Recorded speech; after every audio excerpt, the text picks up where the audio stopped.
those things that you are consistent with become a habit. And when they become a habit, you're doing them without even thinking about them. So as long as they're the positive habits that are creating positive results, that are taking you in the direction of the success you're looking for, you're on the right track.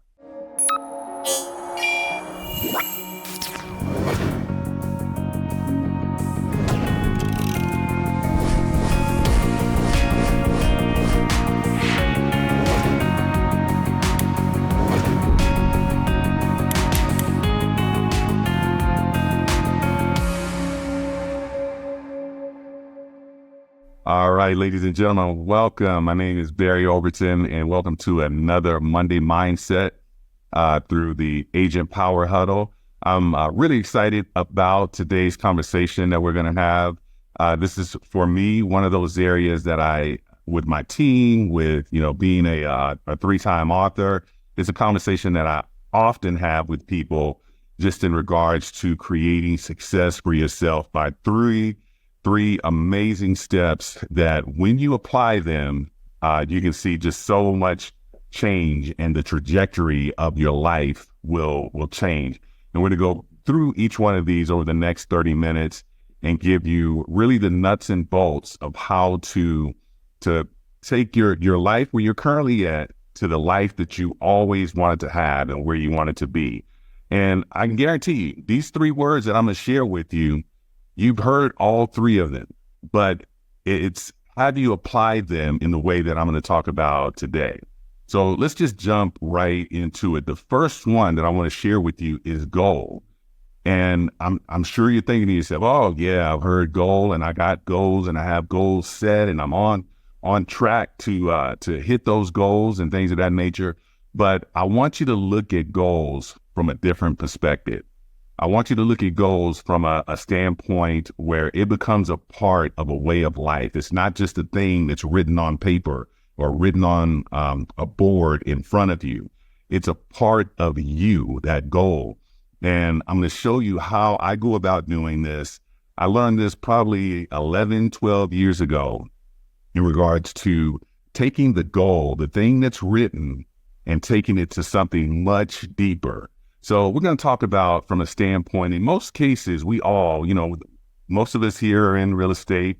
In most cases, we have some type of monetary goal. Now, I'll tell you, what I'm going to show you, you can apply it to, if you have a weight loss goal, if you have a relationship goal, whatever the case may be, you can apply it to that as well. But I want to share it with you from a standpoint of the monetary aspect. I think right now we're in the real estate industry where, again, we're seeing a lot of changes in our industry. We're seeing it affect our income from past years versus what we're doing this year. I got to tell you, I'm having a better year than I did last year. And last year was not a bad year at all. And, a big part of it is because I am focused on the goal and not what's going on around me or in the industry of real estate.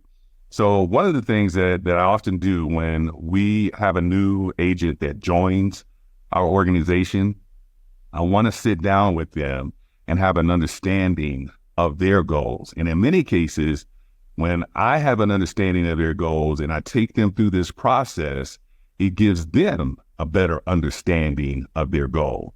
And so two things happen with that, because when I know what your goal is and when I know it down to the core of what that goal is, I attach to your goal. And then it's you and me running towards your goal. So let's just go, I'm going to give an example of what this normally looks like. So, I can sit down with an agent and we talk about the monetary goal, and they may tell me that, I've never made $100,000 in a year. I want to make $100,000 in a year in real estate. And I say, okay, and we write that down. We're writing all of this down as we're talking about it. We actually have a worksheet that you fill out to go through this. And we write that goal down. So it's $100,000 a year that they write down, the number, $100,000. And the first question I ask them after that is, okay, let's imagine that we're a year down the road. You just had the best year in real estate, you made $100,000 in that year. What are some of the things that you're going to do with that money that you made? This is the most money that you've ever made. So you got reserves. Of course, you're kind of taking care of life and things of that nature. But what are some of the things that you're going to do that you've never done for yourself? And the answers I get, sometimes it's pay off debt. Sometimes it's, me and my kids, or me and my wife and kids, or the family, we have not taken a family trip in years. And I just want to be able to pay cash for a family trip, not have to put it on a credit card. Some people, I have kids that are getting ready to go to college in the next coming years, and I want to be able to put more money away for their college fund. I mean, it could be so many different things. Whatever that person is wanting to do, whatever that thing is that has been almost like a burden, or this thing that's been hovering for them, of something that they wanted to get done. And now here it is, that they're able to do that. So now we've taken this 100,000, the dollar amount, the number, and we've taken it to what it's going to be used for. So we have something tangible as to why they need to be able to make this money. All right, the next step I take them through after that, I say, okay, we're at a point now, you're making $100,000 a year, you're paying off debt, you're taking your kids on the vacation of everyone's dream, and you're putting them away money for college, whatever the things are. And I want you to tell me, who does that affect? Who does it have a positive effect on in your life? And they'll tell me, number one, always, they'll say, well, it affects me, it affects my spouse, it affects my kids. In some cases, it may affect their parents or siblings, just depending on what the goals are and how it impacts other people. And these are people that are close to them. These are people that mean a lot to them. These are people that are part of that why for those folks. So again, we're taking the attachment from a dollar amount to things that are being taken care of and people that it's affecting. So you can see that we're getting much deeper than just this dollar amount. All right. The last question that I ask them, and I say, what we do is I take them through a process, and I say, okay, I want you to close your eyes. I want you to put yourself 12 months into the future, that we have now been able to help you create $100,000 on an annual basis. You've been able to take care of all these different things that you wanted to do from a financial standpoint. You've also been able to have it have a positive impact on your family members. And you see people, that weren't normally smiling, happy and excited because of something that you've been able to do. So you have created joy within your own family by some of the success that you've had by achieving this goal. And then my last question is, I want you to give me the words to explain how it makes you feel. Get into that moment. And I want them to experience that moment. And the words obviously are happy, joy, elation, stress-free, feeling accomplished, proud, confident, all the different things that come from being able to take this dollar amount, take care of certain things that they needed to do in their life, have it affect these people, and lock it into an emotion. And I explained to them, that's what we tie to. We tie to that emotion. So when you're setting a goal, don't just set the dollar amount. To see what happens is, if you set a goal to make $100,000 a year, and you get to the June 30th, the mid-year point, and you've only made $25,000, in many cases, what happens is people give up on the goal, or they'll change the goal. They'll settle, say, okay, I made $25,000. I wanted to make $100,000, but let me change this to $50,000. Since I'm halfway there, I can probably get $50,000. But you just cut your goal in half, because it's only a number, and it's easy to just change a number. But when you lock in to the emotions that you are going to feel when you achieve that goal, See, I can tell you for me, that is my high. That is my drug of choice, is feeling that emotion on a daily basis, because I take myself through this same process on a daily basis of what my goals are and thinking in the future, this is how it's going to make me feel. So it's making me feel that way on a daily basis right now. And I can tell you, this is something, this is not something that I coach and teach. This is something that I do. And this was one for me where 2014, 2015, I put it to work for myself. I was working for myself. I was in a place where in 2013, I retired from a six-figure income as a police officer 10 years early, and everything was on me. Everything meant, I had to figure out how to create. I was making six figures as a police officer. Now I'm an entrepreneur and I had to be able to make six figures. And I was able to do it in 2014 and 2015. And a big part of it was because when I was a police officer, I was working 60, 65 hours a week. There wasn't time to do things with my kids. There wasn't time to go on the vacations that I wanted to go on. But my visual that I constantly had when I was an entrepreneur and starting is when I hit this certain dollar amount goal that I have, I am going to take my kids on a cruise, and I'm going to take my son. He's a big boxing fan. I'm a big boxing fan. We're going to go to prize fights in Vegas and different parts of the country. And that's what I visualize. And I visualized him smiling and looking up at me and just in awe of being in that arena and being a part of that. I visualized, how happy he would be and how proud of me that he would be. I felt the feelings that came across me of, just being able to achieve this dollar amount goal, but realizing what it allowed me to do, who it allowed me to affect, and how it made me feel. And I attached to that feeling. And every morning I had that feeling in my spirit. And that's what got me up. That's when you hear people talk about purpose, waking them up, that's what they're talking about. They're not talking about this dollar amount. They're talking about taking it all the way down to the emotion. So emotion drives motion. It drives action. So I want you to think about when you're setting goals for yourself, again, don't get caught up in the dollar amount. The dollar amount is easy to change. The dollar amount is easy to give up on.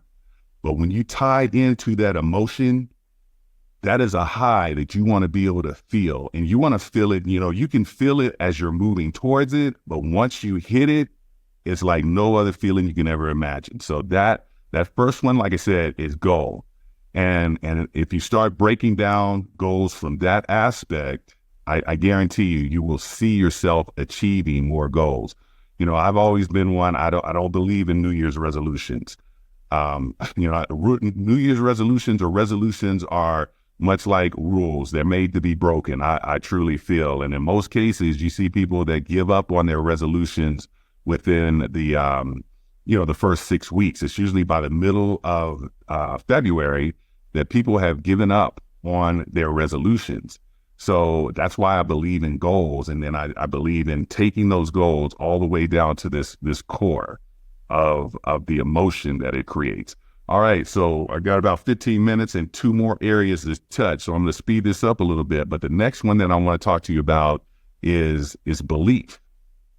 Belief. And again, this is a word you've heard, and you've heard the term. All you got to do is believe. And we probably think that we do believe. But I want you to understand that belief it's the foundation to success, but it's a level of that belief that is going to create more success for others than some.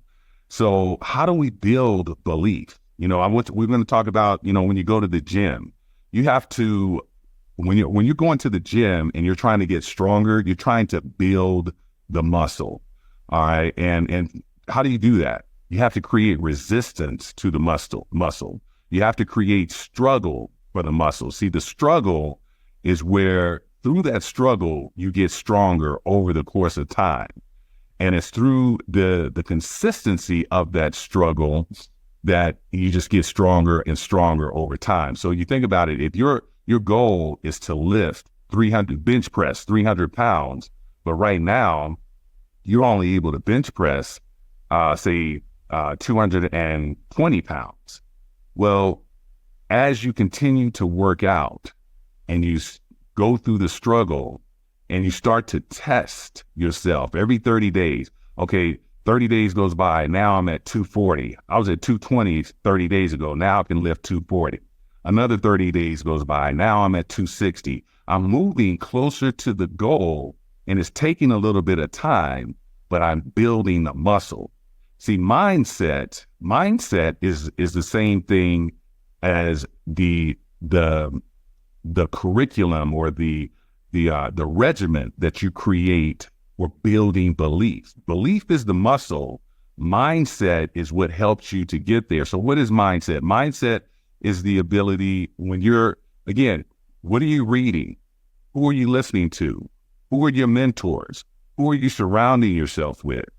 All of those aspects are the development and the growth of your belief because you're putting the mindset in action. I want to take you back. I'm going to take you back to when you were 10 months old, 11 months old. None of you probably remember it, but I can guarantee you at one time when you were 10 months, 11 months old, you got on your feet for the very first time and you were standing there and you were trying to balance yourself because you're trying to take that first step. And you took that first step and you fell. You fell down, hit your knees, you caught yourself with your hands, hit your palms on the ground. It didn't feel good. It hurt. It was a part of the struggle. But let me ask you this. Did you quit? Did you stop because it didn't feel good and you didn't get it right the first time? No, you didn't. You got up again and you tried to take that first step. You probably fell down again, but eventually you got that first step in. Then you got that second step in. Then you got to the point where you were putting 5, 10, 20 steps together and all of a sudden you were walking. And you know why that was? Because there was no one to tell you that, oh, babies aren't supposed to walk. You're not supposed to be walking. It's okay to crawl. And so you weren't conditioned by the environment around you to have people telling you that you're not supposed to do something. As a matter of fact, you were conditioned just the opposite. See, your mom, your dad, your siblings, everyone around you was walking. So you were in an environment where everyone was doing something different than you were doing, but you realized that you had the ability to do it and you had the confidence to believe that you could do it because you saw everyone else doing it. And most importantly, you hadn't been in the world long enough to start having doubt in yourself. But see, that's the reality of what happens as we get older and we start to take on the thinking of other people that are around us that may not have the most positive thinking. Maybe they had goals, maybe they had dreams, and they gave up on their dreams. And when they see someone running after their goals and dreams, they tell them, oh, you may as well give up on that. I tried that one time, it didn't work. And we allow other people's thinking to affect our own. Well, if you're going to allow other people's thinking to affect your thinking, let it be the positive people that have had great success. See, one of the things that's most important to me, they say that you're the sum total of the 5 people that you spend the most time with. Make sure that those 5 people are someone that you would take advice from, that you would trade places with. Make sure that those 5 people are someone that you look up to, that when they give you advice, you put it into action, because that's where you start to see the difference. And that's where you start to build belief in yourself. I've had the fortune, again, when I left the police department, I was around very successful people and people that were willing to give me their goods, give me the information that they took and created success and show me how to apply it. And I did. I applied exactly what I was taught from each and every one of those people. So again, who are you reading? Who are you listening to? And when I say listening to, whether it's YouTube or podcast or, who's your mentor, all those aspects, are you putting positive information to build that belief muscle on a daily basis? I can tell you, today we had to get up 5 o'clock in the morning because my wife has a speaking engagement downtown. I had to prepare for this. And we normally go for a walk at like 6:30. We had to do it early today. It's an opportunity for me where I can do one or two things. If me and my wife go, it gives us a time to connect. Today, we had to go at different times. So the thing that I do every morning, my first 20 minutes is taking in the right information. It's who I'm listening to. I have many different mentors. Some of them that are personal mentors to me. Some of them are people that are just on YouTube that I've never met in my life, but they have a powerful message. And I allow them to feed, to fertilize my mind and my thinking. So the growth of the belief in my own head is positive. We've had a lot of negative things going on in the world. You get on social media. This weekend is a perfect example. It's very easy to become jaded. It's very easy to become very negative just in regards to what we're seeing anywhere in the world. I mean, there's death and there's all these different things. I saw, there was like 4 celebrities in about a 4-day period that have passed away, in these last 4 or 5 days. And so it's very easy to get caught up in negativity. But if you choose to only feed positive thinking to yourself, you're going to get positive results. So belief is like I said, the foundational issue. I can give you a blueprint to how to sell houses. I can give you a blueprint to how to get more clients. But if you don't go into it with the right belief, you will never execute. And that's why I see the difference in success when I'm teaching a group. And I can see certain people that have great success, some that have mediocre success, some that are still trying to figure it out. It's because of the level of belief. They're all getting the same information and they're probably all applying it in some form or fashion, but it's the level of belief of that individual that creates the results that they have. All right, so last one, we got about 7 minutes and we'll take the last one. I mentioned it a minute ago, and that's consistency. I used to always say action because I think anything that you do, I see people that they learn the business of real estate. They know all the things that they should be doing, but it's taking the action. But what I've also learned is some people will take the action and then you stop. You're not consistent. So I had to change this one from action to consistency or consistent action. And the reason that we have to do that, we'll go back to that baby again. Remember, the baby could have took action 1, 2, 3 times and fell after the first step. But it was the consistency of doing it over and over and over again that bred a habit, number one, because they knew at this point, okay, this is what I'm supposed to be doing. Everyone around me is walking.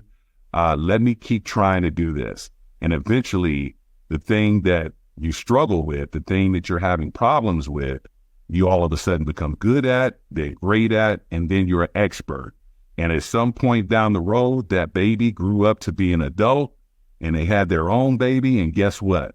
The baby from many years ago is now teaching this new baby how to walk. That's the exact same thing that we do in our life and in business, is that, again, when we go through the struggles, we know that there's going to be people behind us that we're going to be able to help. And it's all about creating the habit. See, the consistency is what breeds a habit. If you do something over and over and over again, eventually it becomes a habit. Here, I can prove that to you. No one had to tell you this morning when you wake up to brush your teeth. I truly hope no one had to tell you to do that this morning. It's a habit because you have done it for so long. All right. No one had to tell you to take a shower. No one had to tell you to make your coffee. If you drink coffee, not everyone does. But if you have done it consistently, it has become a habit and it's something that you do and it's done automatically for you. And that's where you want to be able to get when you're running after a goal and you're trying to achieve success. and you get the blueprint, you get the plan of what it takes to be able to achieve this goal, take each one of those tasks that are going to take you to the level of creating success for yourself and become very consistent with them, no matter how bad you are with them in the beginning. Gamify it. Put it in the situation for yourself of, okay, man, I did this terrible yesterday. Let me just see if I can do it a little bit better. Let me see if I can just get 1% better today when I do it than I was yesterday. And then the next day, can I get 1% better than I was yesterday? So again, turn it into a game for yourself. And eventually you will see those things that you do consistently, you cannot help but get better.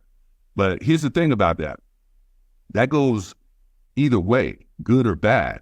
You know, you think about if you had a weight loss goal, but you're eating McDonald's every day, you're consistently eating McDonald's every day and creating a habit around that.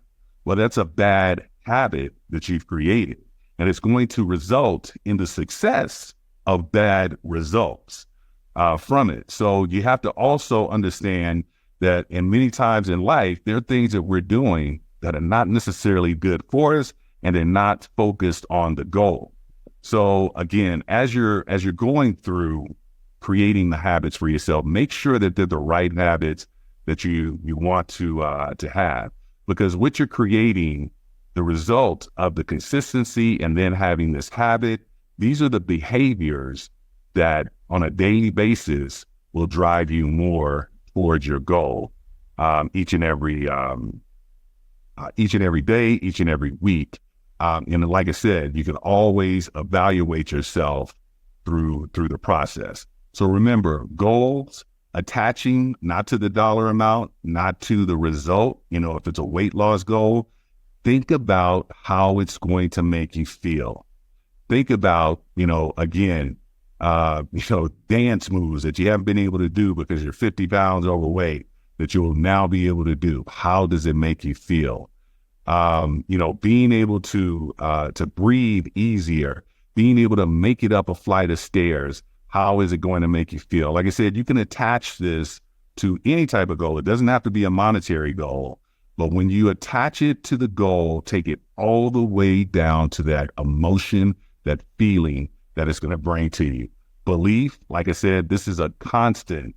Just like we have to continuously work out to stay fit, your mental fitness, your belief has to be something that you're constantly working on. And that's where mindset comes in. Applaud yourself because you are here on Mindset Monday working on that belief. So continue to do those things throughout the course of the week, throughout the course of the day, as you start to continue to build that belief. And then lastly, like I said, consistency. Those things that you are consistent with become a habit. And when they become a habit, you're doing them without even thinking about them. So as long as they're the positive habits that are creating positive results, that are taking you in the direction of the success you're looking for, you're on the right track. All right, ladies and gentlemen, that's my time today. It was a pleasure being with you here today, and definitely look forward to seeing you guys apply that. Feel free to reach out to me with any thoughts, questions, and you guys have a great rest of your day. Take care. If you'd like more information or to get connected to the Agent Power Huddle, join our free Facebook group. This call was designed for the agents in our EXP organization, but open to any agent from any brokerage. If you're a guest and you're interested in learning more about EXP or our specific resources within the Agent Collective, reach out to the person who invited you to this call to get more info. Produced by the Agent Collective Media Network.